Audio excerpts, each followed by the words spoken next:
कर्पूरगौरं करुणावतारं संसारसारं भुजगेन्द्रहारं सदा वसन्तं हृदयारविन्दे भवं भवानी सहितं नमामि। मन्दारमालं कुलितलिकाय कपालमालाश्रितशेखर्य दिव्यम्बरया च दिगम्बराय नमः शिवाय च नमः शिवाय। जय श्री राधे। हरे कृष्णा। आज सोमवार का दिन है जो कि भगवान भोलेनाथ को अत्यंत प्रिय है और इस दिन शिवलिंग का पूजन करने और कथा श्रवण करने से जीवन के सभी कष्ट दूर हो जाते हैं और भगवान भोलेनाथ अपने भक्तों की सारी मनोकामनाएं भी पूर्ण कर देते हैं। तो आइए हम सब मिलकर भगवान शिव का ध्यान करें और उनके चरणों में क्षमा याचना करें। हे नीलकंठ महादेव, आप समस्त जगत के स्वामी और दयालु पिता हैं। आज के इस सोमवार व्रत में हम सभी श्रद्धा और भक्ति भाव से आपके चरणों में प्रणाम करते हैं। कृपा कर हमारे जीवन से सभी दुखों और दोषों को दूर करें और हमें अपने चरण कमलों की भक्ति प्रदान करें। हे देवाधिदेव, यदि इस पूजा और व्रत के दौरान हमसे किसी मंत्र का उच्चारण गलत हो जाए, किसी नियम का पालन अधूरा रह जाए, हमारी एकाग्रता में कमी आ जाए अथवा कथा श्रवण में कोई त्रुटि हो जाए तो कृपया उसे क्षमा करें। हमारी श्रद्धा को स्वीकार करें और हमें सदैव अपने चरणों की भक्ति में लगाए रखें। अब सुनिए आज की कथा। एक बार भगवान शंकर और माता पार्वती साथ साथ पद यात्रा पर संसार के भ्रमण के लिए निकले। संसार में अनेक स्थानों पर घूमने के बाद एक बार माता पार्वती थक गईं और उन्होंने महादेव से थोड़ी देर विश्राम करने के लिए कहा। भगवान शिव ने विश्राम करने के लिए हामी भर दी और फिर वे दोनों एक बड़े से पीपल के पेड़ की छांव में बैठ गए। थोड़ी ही देर बाद महादेव अपनी करवट बदलकर लेट गए, लेकिन माता पार्वती की नजरें उन चींटियों की कतार पर टिकी हुई थी जो एक जगह से दूसरी जगह पर रेंगती हुई जा रही थी। चींटियों के बीच रास्ते में एक रेंगने वाला कीड़ा था जिसे वे चींटियां लगातार चलते हुए काट रही थी। वो कीड़ा अपनी रक्षा करने में असमर्थ था क्योंकि चींटियां बहुत सारी थी और कीड़े को भी चींटियों के काटने से अत्यधिक पीड़ा हो रही थी। वो अपनी रक्षा करने के लिए छटपटा रहा था। माता आदि शक्ति ये दृश्य देखकर दुखी होने लगी। माता कैसे भी करके उस कीड़े की पीड़ा मिटाना चाहती थी, लेकिन खुद ऐसा करने में असमर्थ थी। तो माता ने कीड़े को इस समस्या से मुक्ति दिलाने के लिए भगवान शिव से प्रार्थना की। भगवान शिव ने जब खड़े होकर उस कीड़े को देखा तो उन्होंने माता को समझाया कि आप इस पर ध्यान मत दो, ये किसी पीड़ा में नहीं है बल्कि अपने कर्मों का ही फल भोग रहा है। लेकिन माता आदिशक्ति अपने कोमल हृदय से इस कठोर और पीड़ादायी दृश्य को देखकर बहुत दुखी हो रही थी। उन्होंने फिर से भगवान से प्रार्थना की कि आप उस कीड़े का पीड़ा मिटा दीजिए, लेकिन भगवान शिव ने उन्हें फिर समझाते हुए कहा कि आप इस पर ध्यान मत दो क्योंकि ये अपने कर्मों का फल ही तो भोग रहा है और हर किसी को अपने कर्मों का फल तो भोगना ही पड़ता है। महादेव ने इस समस्या से मुक्ति दिलाने के लिए माता पार्वती जी से वहां से कहीं दूसरे स्थान पर चलने के लिए कहा ताकि उनका ध्यान वहां से हट सके, लेकिन माता हट पकड़कर बैठी हुई थी। वो कहने लगी, प्रभु, जब तक आप इस कीड़े की पीड़ा ना मिटाएंगे तब तक मैं यहाँ से कहीं नहीं जाऊंगी। अब भगवान शिव को माता की हट के आगे मजबूर होकर उस कीड़े की पीड़ा मिटानी पड़ी। भगवान शिव बोले, ठीक है देवी, मैं इसका कष्ट तो दूर कर रहा हूँ, लेकिन अगर बाद में ये कुछ गड़बड़ करे तो तुम मुझे उसका दोष मत देना। भोलेनाथ की ये बात सुनकर माता कहने लगी, ठीक है प्रभु, पहले आप इसका कष्ट तो मिटाइए, फिर भगवान ने अपनी शक्तियों से उस कीड़े को राजा और चींटियों को उसकी प्रजा बना दी और एक बहुत ही सुंदर नगरी भी बना दिया जिसमें राजा का आलीशान महल भी था।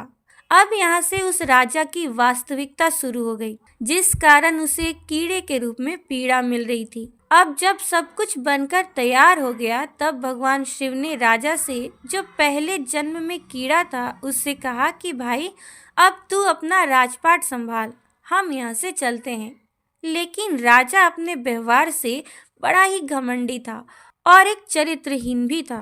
वो माता पार्वती की सुंदरता पर मोहित हो गया और मोहित होकर उनका ही हाथ पकड़ लिया और भगवान से कहने लगा कि तू तो एक योगी है, वन वन भटकने वाला एक साधारण सा ब्राह्मण, भला तेरे साथ ये सुंदर स्त्री कैसे रह सकती है? अरे इसकी जगह तो मेरे महल में है, जिसे मैं अपनी रानी बनाऊंगा। इतनी सुंदर स्त्री तो एक राजा की रानी ही बन सकती है, ना कि तुम्हारे जैसे एक साधारण योगी की, जिसे ना अपने आज का पता है और ना ही अपने कल का। अब तू मेरी बात सुन और यहाँ से चुपचाप चला जा, ये तो मेरी रानी बनेगी। तब भगवान ने उस राजा को, जो अपने पूर्व जन्म में कीड़ा था, समझाने का बहुत प्रयास किया। भगवान बोले, ये मेरी पत्नी है, तू अपना राजपाट संभाल, तुझे तो हजारों रूपमती मिल जाएंगी। भगवान शिव ने उसे समझाने का बहुत प्रयास किया, लेकिन वो राजा था कि अपनी ही जिद पर अड़ा हुआ था। तब भगवान शिव कहने लगे, ठीक है, तुम इसे अपनी रानी बना लो, मैं तो चलता हूँ। भगवान की ये बात सुनते ही माता पार्वती भगवान शिव के चरणों में गिर पड़ी और बोली, हे स्वामी, आप मुझे इस दुविधा में छोड़कर अकेले कैसे जा सकते हैं? तब भगवान शिव बोले, देवी, मैंने तो तुमसे पहले ही कहा था कि मैं इसका कष्ट तो मिटा दूंगा, लेकिन बाद में अगर कुछ गड़बड़ करता है ये, तो तुम मुझे इसका दोष मत देना। माता बोली, हे नाथ, मुझे क्षमा कीजिए, मैं कर्म के सिद्धांत को पहचान न सकी, लेकिन अब मैं समझ गई हूँ कि ये घमंडी और चरित्रहीन मानव अपने पिछले जन्म के ही किसी कर्म का फल भोग रहा था। इस क्रूर मानव ने अवश्य ही अपने जीवन में अनंत पाप किए होंगे, जिसका दंड इसे आज इस कीड़े के रूप में भुगतना पड़ रहा है। अब भगवान शिव प्रसन्न हुए कि चाहे देवी पार्वती ने हट करके ही इसका कष्ट मिटाना चाहा, लेकिन अब वो कर्म के सिद्धांत को पहचान चुकी थी। फिर भगवान ने अपनी शक्तियों से सारी परिस्थितियां पहले जैसी ही कर दी। राजा को वही पहले की तरह कीड़ा और प्रजा को पहले की तरह चींटियां बनाकर उसके कर्म सिद्धांत को उसके हाल पर छोड़ दिया। अब माता भी प्रसन्न होकर भगवान के साथ अपने भ्रमण पर पुनः निकल पड़ी। इसी प्रकार सभी प्राणियों को अपने अच्छे और बुरे कर्मों का फल तो भोगना ही पड़ता है। अब सुनिए सोमवार व्रत कथा। एक नगर में एक साहूकार रहता था। उसे धन की कोई कमी नहीं थी, लेकिन उसका कोई संतान नहीं था, जिसके कारण वो बहुत दुखी रहता था और संतान प्राप्ति के लिए वो हर सोमवार को व्रत रखता और पूरी श्रद्धा के साथ शिव मंदिर में जाकर माता आदिशक्ति और भोलेनाथ की पूजा किया करता था। उसकी भक्ति देखकर एक दिन माता प्रसन्न होकर भगवान से साहूकार की मनोकामना पूर्ण करने के लिए निवेदन करने लगी। माता के आग्रह पर भगवान ने कहा, हे देवी, इस संसार में हर प्राणी को उसके कर्मों का फल मिलता है और जिसके भाग्य में जो हो उसे भोगना ही पड़ता है। लेकिन माता ने साहूकार की भक्ति देखकर उसकी मनोकामना पूर्ण करने की इच्छा व्यक्त कर दी। माता का आग्रह देखकर भगवान भोलेनाथ को उस व्यापारी को पुत्र प्राप्ति का वरदान देना पड़ा। वरदान देने के पश्चात भोलेनाथ माता पार्वती से बोले, आपके आग्रह पर मैंने पुत्र प्राप्ति का वरदान तो दे दिया इसे, लेकिन इसका ये पुत्र 16 वर्ष से अधिक जीवित नहीं रह पाएगा। उसी रात भगवान शिव उस व्यापारी के स्वप्न में आए और उसे पुत्र प्राप्ति का वरदान दिया और उसके पुत्र के 16 वर्षों तक जीवित रहने की बात भी बताई। भगवान के वरदान से व्यापारी को खुशी तो हुई, लेकिन पुत्र की अल्पायु की चिंता ने उसकी सारी खुशियां नष्ट कर दी। व्यापारी पहले की तरह सोमवार के दिन भगवान शिव का विधिवत व्रत करता रहा। कुछ महीनों के बाद उसके घर एक अति सुंदर बालक ने जन्म लिया और घर में खुशियां ही खुशियां छा गई। बहुत धूमधाम से पुत्र का जन्म का समारोह मनाया गया। परंतु व्यापारी को पुत्र जन्म की खुशी से अधिक उसके अल्पायु होने का दुख था। जब वो पुत्र 12 वर्ष का हुआ तो व्यापारी ने उसे उसके मामा के साथ पढ़ने के लिए वाराणसी भेज दिया। लड़का अपने मामा के साथ शिक्षा प्राप्ति हेतु चल दिया और रास्ते में जहाँ भी मामा भांजे विश्राम हेतु रुकते वहीं यज्ञ करते और ब्राह्मणों को भोजन कराते। लंबी यात्रा के बाद मामा भांजे एक नगर में पहुँचे। उस दिन नगर के राजा की कन्या का विवाह था, जिस कारण पूरे नगर को सजाया गया था। निश्चित समय पर बारात आ गई, लेकिन वर का पिता अपने बेटे के एक आंख से काने होने के कारण बहुत चिंतित था। उसे भय था कि इस बात का पता चलने पर कि उसका बेटा एक आंख से काना है, कहीं राजा विवाह से इनकार ना कर दे। इससे उसकी बहुत बदनामी भी होगी। जब वर के पिता ने व्यापारी के पुत्र को देखा तो उसके मन में एक विचार आया। उसने सोचा कि क्यों ना इस लड़के को दूल्हा बनाकर राजकुमारी से विवाह करवा दिया जाए और विवाह के बाद इसको धन देकर विदा कर दूंगा और राजकुमारी को अपने घर ले आऊंगा। जब वर के पिता ने लड़के के मामा से इस बारे में बात की तो मामा ने धन मिलने के लालच में वर के पिता की बात को स्वीकार कर लिया। लड़के को दूल्हे का वस्त्र पहनाकर राजकुमारी से विवाह करवा दिया गया। राजा ने बहुत सारा धन देकर राजकुमारी को विदा किया। शादी के बाद लड़का जब राजकुमारी को लेकर लौट रहा था तो वह सच छुपा न सका और उसने राजकुमारी के दुपट्टे पर लिख दिया कि राजकुमारी, तुम्हारा विवाह मेरे साथ हुआ था। मैं तो वाराणसी पढ़ने के लिए जा रहा हूँ और अब तुम्हें जिस नवयुवक की पत्नी बनना पड़ेगा वो काना है। जब राजकुमारी ने अपनी ओढ़नी पर लिखा हुआ पढ़ा तो उसने काने लड़के के साथ जाने से इनकार कर दिया। राजा को जब ये सब बातें पता लगी तो उसने राजकुमारी को महल में ही रख लिया। उधर लड़का अपने मामा के साथ वाराणसी पहुंच गया और गुरुकुल में पढ़ना शुरू कर दिया। जब उसकी आयु 16 वर्ष की हुई तो उसने यज्ञ किया। यज्ञ की समाप्ति पर ब्राह्मणों को भोजन कराया और खूब सारा अन्न और वस्त्र दान किए और रात को वो अपने शयन कक्ष में सो गया। शिव जी के वरदान के अनुसार शयनावस्था में ही उसके प्राण पखेरु उड़ गए। जब सूर्योदय हुआ तब मामा मृत भांजे को देखकर रोने पीटने लगा, जिससे आसपास के लोग भी एकत्र होकर दुख प्रकट करने लगे। लड़के के मामा के रोने और विलाप करने के स्वर समीप से गुजरते हुए भगवान शिव और माता के कानों में पड़ी। माता ने भगवान से कहा, हे प्राणनाथ, मुझे इसके रोने का स्वर सहन नहीं हो रहा। आप इस व्यक्ति के कष्ट को अवश्य दूर करें।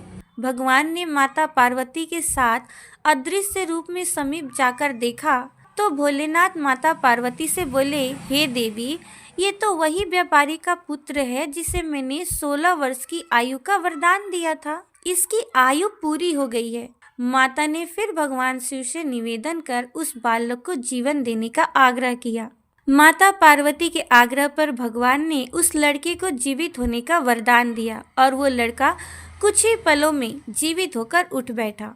शिक्षा प्राप्त करके लड़का मामा के साथ अपने नगर की ओर चल दिया। दोनों चलते हुए उसी नगर में पहुंचे जहां उसका विवाह हुआ था। उस नगर में भी यज्ञ का आयोजन किया। समीप से गुजरते हुए नगर के राजा ने यज्ञ का आयोजन देखा और उसने तुरंत ही लड़के और उसके मामा को पहचान लिया।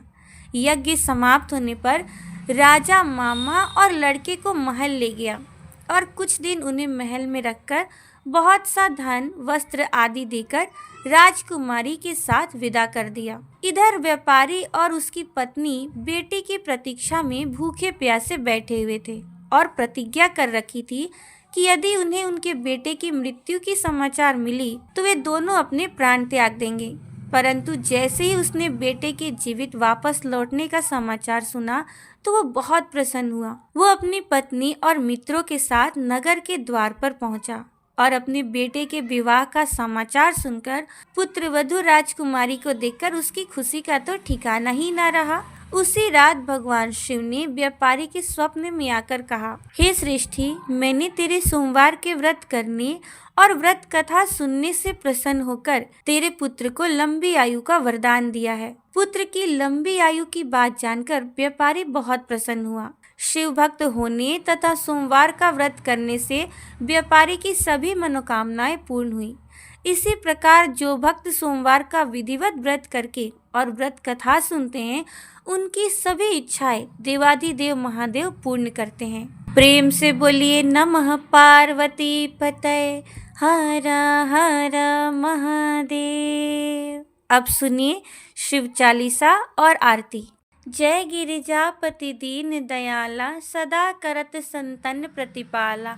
भाल चंद्रमा सोहत नीके, कानन कुंडल नाग फनीके। अंग गौर सिर गंग बहाए, मुंड माल तन छार लगाए। वस्त्र खाल बाघंबर सोहे, छवि को देखी नाग मन मोहे। मैं ना मातु की हवे दुलारी, बाम अंग सोहत छवि न्यारी। कर त्रिशूल सोहत छवि भारी, करत सदा शत्रुन क्षयकारी। नंदी गणेश सोहे तह कैसे, सागर मध्य कमल हैं जैसे। कार्तिक श्याम और गणराऊ, या छवि को कहीं जात न काऊ। देवन जब ही जाय पुकारा, तब ही दुख प्रभु आप निवारा। किया उपद्रव तारक भारी, देवन सब मिली तुम ही जुहारी। तुरत सडानन आप पठायऊ, लव निमेष महामारी गिरायऊ। आप जलंधर असुर संहारा, सुयस तुम्हार विदित संसारा। त्रिपुरासुर सन युद्ध मचाई, सबहि कृपा कर लीन बचाई। किया तपहि भागीरथ भारी, पूरब प्रतिज्ञा तासु पुरारी। दानिन मह तुम सम को नाही, सेवत स्तुति करत सदाहि। वेद नाम महिमा तब गाई, अकथ अनादि भेद नहीं पाई। प्रकटी उधति मंथन में ज्वाला, जरत सुरासुर भय बिहाला। कीन्ही दया तह करी सहाई, नीलकंठ तब नाम कहाई। पूजन रामचंद्र जब कीना, जीत के लंक विभीषण दीना। सहस कमल में सो रहे धारी, कीन परीक्षा तब ही पुरारी। एक कमल प्रभु राखेहु जोई, कमल नयन पूजन चह सोई। कठिन भक्ति देखी प्रभु शंकर, भय प्रसन्न दीहे इच्छित वर। जय जय जय अनंत अविनाशी, करत कृपा सबके घटवासी।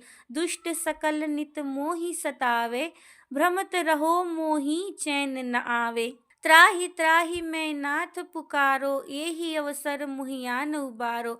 ले त्रिशूल शत्रुन को मारो, संकट से मुहियान उबारो। मात पिता भ्राता सब होई, संकट में पूछत नहीं कोई। स्वामी एक है आस तुम्हारी, आए हरहु मम संकट भारी। धन निर्धन को देत सदाहि, जो कोई जांचे सो फल पाहि। स्तुति के ही विधि करे तुम्हारी, क्षमहु नाथ अब चूक हमारी। शंकर हो संकट के नाशन, मंगल कारण विघ्न विनाशन। योगी यति मुनि ध्यान लगावे, सारद नारद शीस नवावे। नमो नमो जय नमः शिवाय, सुर ब्रह्मादिक पार न पाए। जो यह पाठ करे मन लाई, ता पर होत है शंभु सहाय। ऋणिया जो कोई हो अधिकारी, पाठ करे सो पावन हारी। पुत्रहीन कर इच्छा जोई, निश्चय शिव प्रसाद तेहि होई। पंडित त्रयोदशी को लावे, ध्यान पूर्वक होम करावे। त्रयोदशी व्रत करे हमेशा, ताके तन नहीं रहे कलेसा। धूप दीप नैवेद्य चढ़ावे, शंकर सम्मुख पाठ सुनावे। जन्म जन्म के पाप नसावे, अंत धाम शिवपुर में पावे। कहे अयोध्या दास आस तुम्हारी, जानी सकल दुख हरहु हमारी। नित्य नेम कर प्रातहि, पाठ करो चालीसा। तुम मेरी मनोकामना, पूर्ण करो जगदीसा। मगसर छठी हेमंत ऋतु, संवत 64 जान। स्तुति चालीसा शिव वही, पूर्ण कीन कल्याण। हर हर महादेव। जय शिव ओंकारा, प्रभु हर शिव ओंकारा, ब्रह्मा विष्णु सदा शिव अर्धांगी धारा। ओम जय शिव ओंकारा। एकानन चतुरानन पंचानन राजे, हंसानन गरुड़ासन वृषवाहन साजे। ओम जय शिव ओंकारा। दो भुज चार चतुर्भुज, 10 भुज अति सोहे। तीनों रूप निरखता, त्रिभुवन जन मोहे। ओम जय शिव ओंकारा। अक्षमाला वनमाला मुंडमाला धारी, स्वामी मुंडमाला धारी। त्रिपुरारी कंसारी, कंचन बिन मन चंगा करमाला धारी। ओम जय शिव ओंकारा। श्वेतांबर पीतांबर बाघंबर अंगे, सनकादिक ब्रह्मादिक भूतादिक संगे। ओम जय शिव ओंकारा। कर के मध्य कमंडल चक्र त्रिशूलधारी, जग हरता जग करता जग पालनकारी। ओम जय शिव ओंकारा। ब्रह्मा विष्णु सदा शिव जानत अविवेका, प्रणवाक्षर के मध्य ये तीनों एका। ओम जय शिव ओंकारा। त्रिगुण स्वामी जी की आरती जो कोई नर गावे, कहत शिवानंद स्वामी मन वांछित फल पावे। ओम जय शिव ओंकारा। जय शिव ओंकारा। प्रभु हर शिव ओंकारा। ब्रह्मा विष्णु सदा शिव, ब्रह्मा विष्णु सदा शिव अर्धांगी धारा। ओम जय शिव ओंकारा। प्रेम से बोलिए जगत पिता महादेव की जय। आदि शक्ति जगत जननी जगदम्बा की जय।